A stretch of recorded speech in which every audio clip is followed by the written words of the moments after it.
Alors voyons voir comment s'est passée pour moi ma prise de conscience qui m'a amené à perdre mes livres en trop. D'abord, partons du fait qu'à l'époque, j'étais prise avec les pires défauts qu'un être humain peut infliger à son corps et à sa santé. Donc, on est en 2008, j'avais 27 ans, sur le point d'avoir mes 28, je fumais mon paquet de cigarettes par jour, je mangeais n'importe quoi à toute heure du jour et même parfois en début de nuit.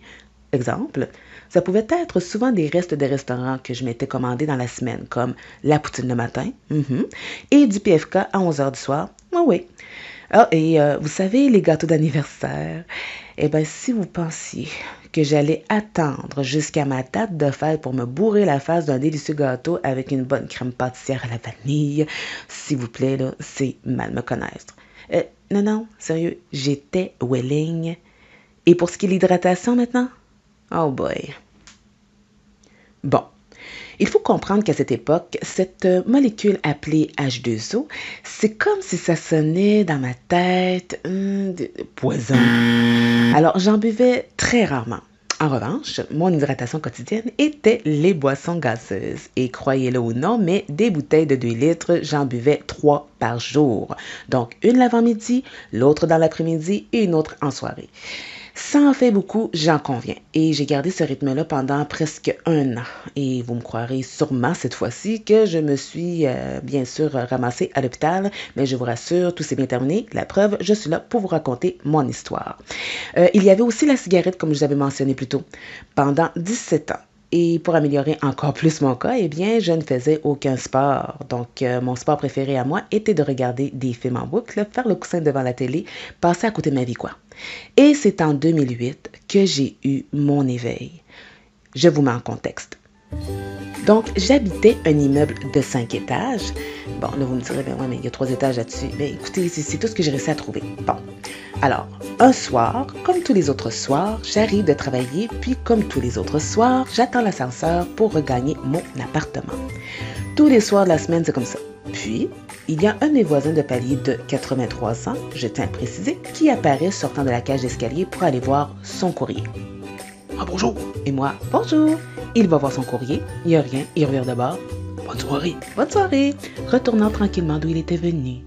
Je vous rappelle vous avoir mentionné que c'était mon voisin de palier. Et ce que je ne vous avais pas encore dit est que nous vivions tous deux au 2e étage. Et combien de marches nous séparent du 1er et du 2e étage, me demanderez-vous? Eh bien, seulement 20. Ben oui, 20. Et moi, j'attends toujours, hein? Ah oui, je suis là, devant l'ascenseur, j'attends toujours. Et mon voisin, il est parti depuis un bon moment déjà. Et c'est alors qu'une petite voix intérieure s'est fait entendre et qui m'a dit... Mireille, sérieux, t'as 27 ans et tu n'as que 20 marches à monter. C'est pas le Kilimandjaro, là. Alors, si ce vieil homme le fait quotidiennement, tu peux, toi aussi. Comment? Hey, c'est bien trop vrai. Je suis jeune, j'ai toute la vie devant moi. Puis c'est certainement pas 20 marches qui vont me faire peur. Je peux être forte, moi aussi. Ah ben, c'est décidé. Je laisse jaillir en moi la super-héroïne et à moi le futur et ma domination sur le monde. Ah ben, dans cela. Je peux être forte, oui, mais chose certaine, je ne l'étais pas à ce moment-là. Je vous mens pas, rendu en haut, j'avais le cœur qui pompait comme un fou, je perlais du front et mes poumons me faisaient tellement mal. Vous savez, cette sensation comme si on avait l'impression qu'on vous passait une lame de rasoir dans vos poumons. Et la voix se fait entendre de nouveau tel un ange de la voûte céleste, mais pour m'achever, en disant « Tu vois, fille, tu viens de te faire clencher par un homme âgé de 83 ans. » Et c'est à partir de ce moment que j'ai décidé de me remettre en forme. J'ai fait affaire avec une clinique spécialisée dans la perte de poids, fait de l'entraînement de boxe sur une courte période, mais voyant que j'aurais besoin d'un entraînement plus ciblé à mes besoins d'assistance et de suivi, alors je me suis tournée vers une entraîneuse qui fut mon véritable salut. Cette femme a connu aussi le surplus de poids, alors c'est pourquoi je me suis tournée vers elle et croyez-moi, j'ai été servie. Elle est une pile énergisante à elle seule et d'une endurance presque sans limite. Et ce qui est tout aussi important est qu'elle est une véritable passionnée. D'ailleurs, voici à quoi ressemblaient mes entraînements avec elle et de ce que j'avais l'air au début pour vous donner une petite idée. Ok, let's go, Nick. Tu vas prendre tes 2 haltères et tu vas faire comme moi.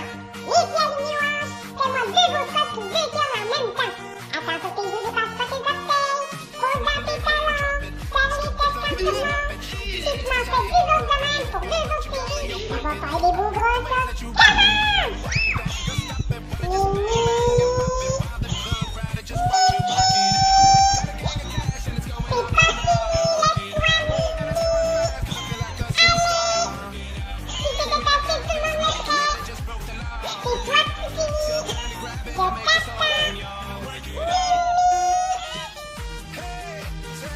Histoire véridique, hein? À peine exagérée. À peine. Mais bon, tout ça pour dire que grâce à ses connaissances, à ses conseils, et aussi je ne dois surtout pas m'exclure, hein, car tout part de ça en fait.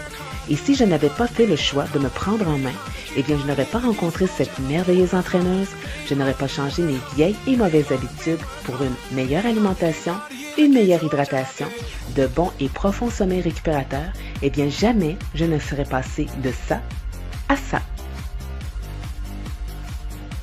Voyez, il suffit de trouver sa clé, la clé de tous les possibles, celle qui vous mènera à une porte que jamais vous n'auriez cru franchir.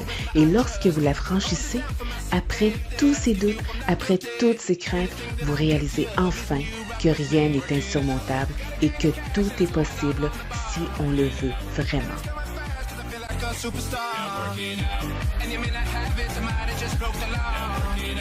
She'll turn to grab it to make this whole thing yours.